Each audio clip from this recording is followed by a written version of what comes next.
Igbo ndị mana ege ntị ekenekwa m unu. Ihe na-emekwu na video about Peter Obi election gidi. It is my own personal opinion. Ọ uche m ka m kwu. Ịbịa fụ na ị like ihe m kwuru na the video, share your own opinion mana akpali na mmadụ. Share your own opinion mana akpali na mmadụ mana mma like ka igigodo m ntị kinu ihe mmekwu.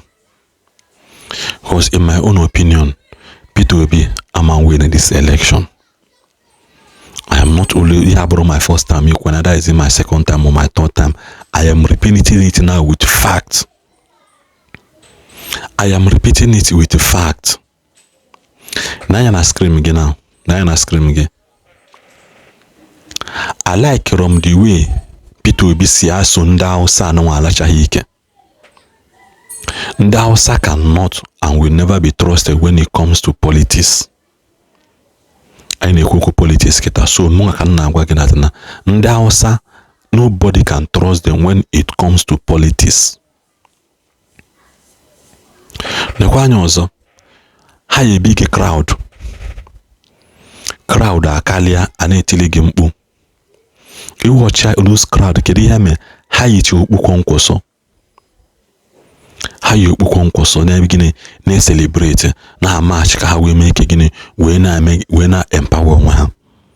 That is why I'm still saying ihe niile mmekwu na this video bụ gịnị with my facts mwepụta from my investigation me. I will still be bringing out more facts so that you will make you your own opinion and they mad. Because most of them they has their own opinion about something. So see how much case boy. And on this video, I will not tolerate it. I will money we can't like Peter Obi. You can't like Peter Obi. If not during 2023 election, I may see I go palace.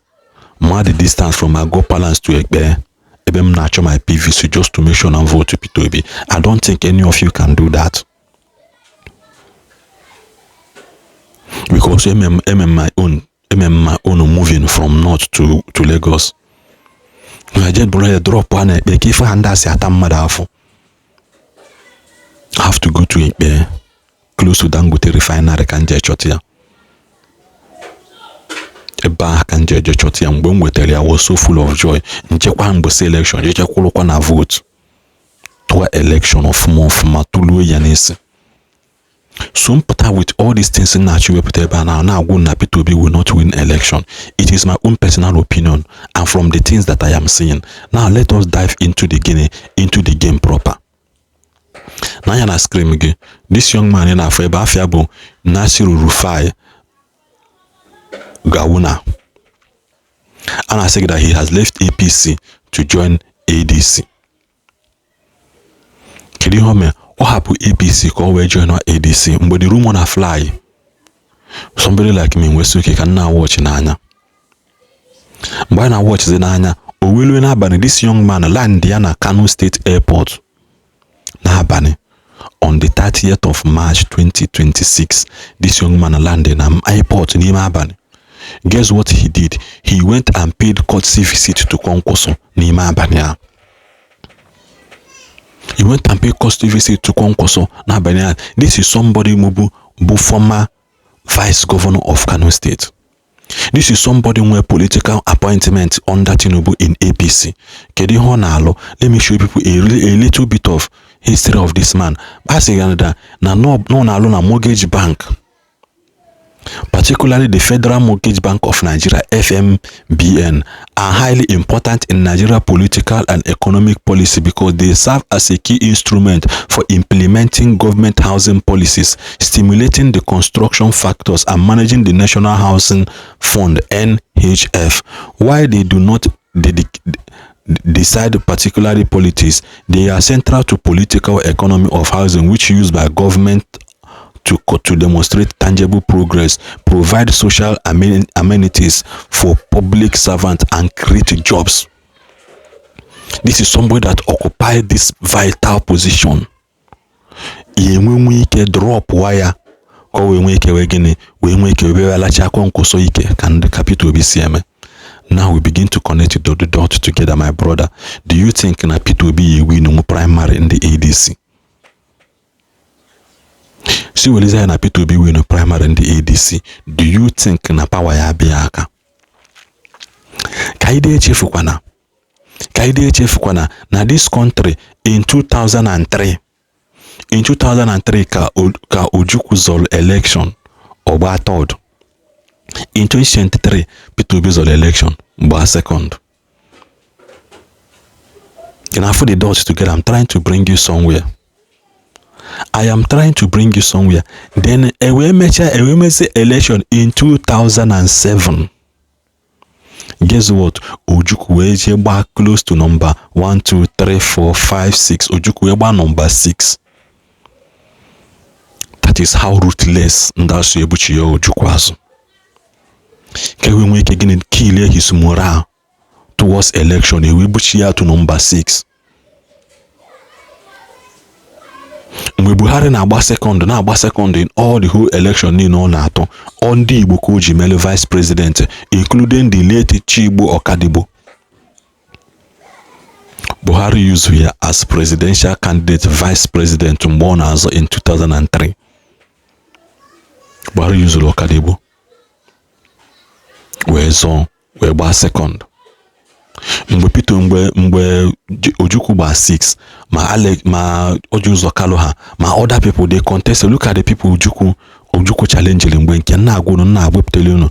Ojukwu challenge Yaradua, Buhari, Atiku Abubakar, Ojuzo Kalu, Chris Okotie, Pere Ajunwa, Ambrose Owero, Emmanuel Okereke, Lawrence Adeyomi, a lot of them. These are the people Ojukwu battle mgba.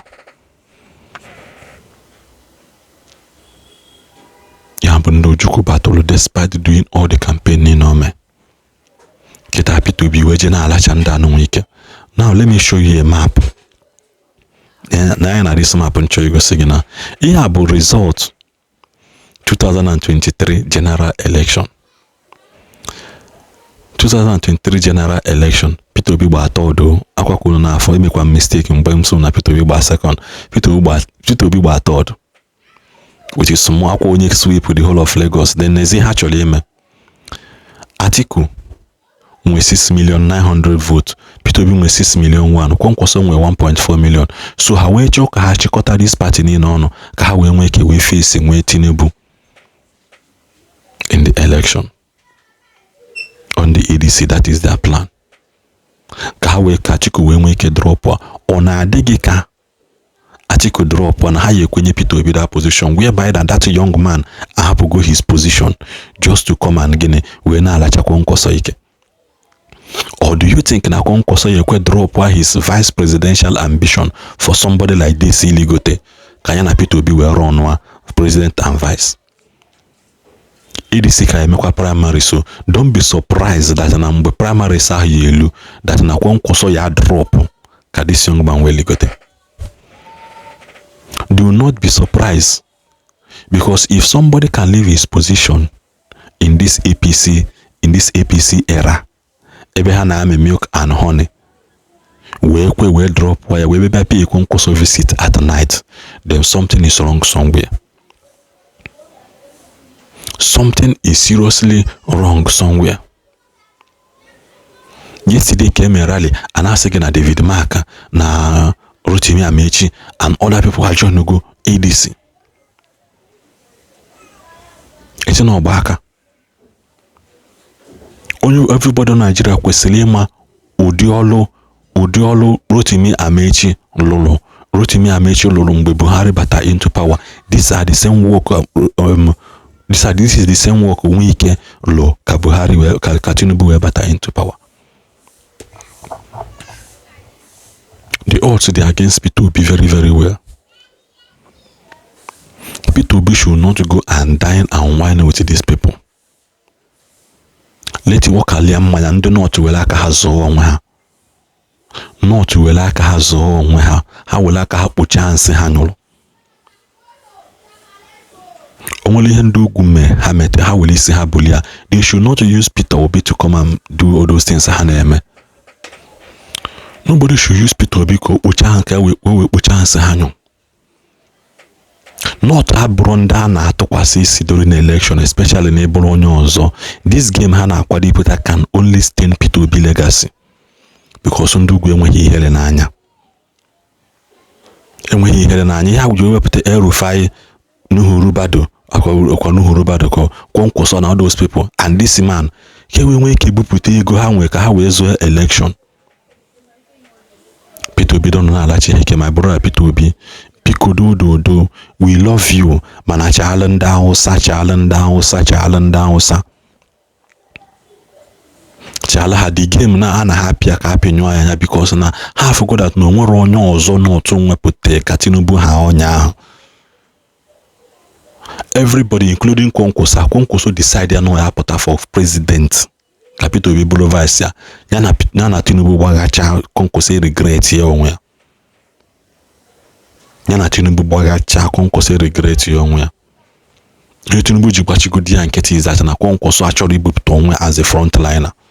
Ha chọzọ onye ha ya hide n'azụ ka onye ha wee mee gịnị wee bụrụ ihe. Kedu ihe vice Peter Obi mere mgbe emechara election? Oje na national TV free home Peter Obi there. And the guy na no room no way intention for election. Just that no one ya kwulu gị n'azụ. If these people can go to extra length humiliate nwa ya Radua. If these people can go to extra length humiliate nwa ya Radua be harass. Ko we mugo they were celebrating ndị be ha imago yokwa ndị be ha sekwa ha imago do those kind of kowe.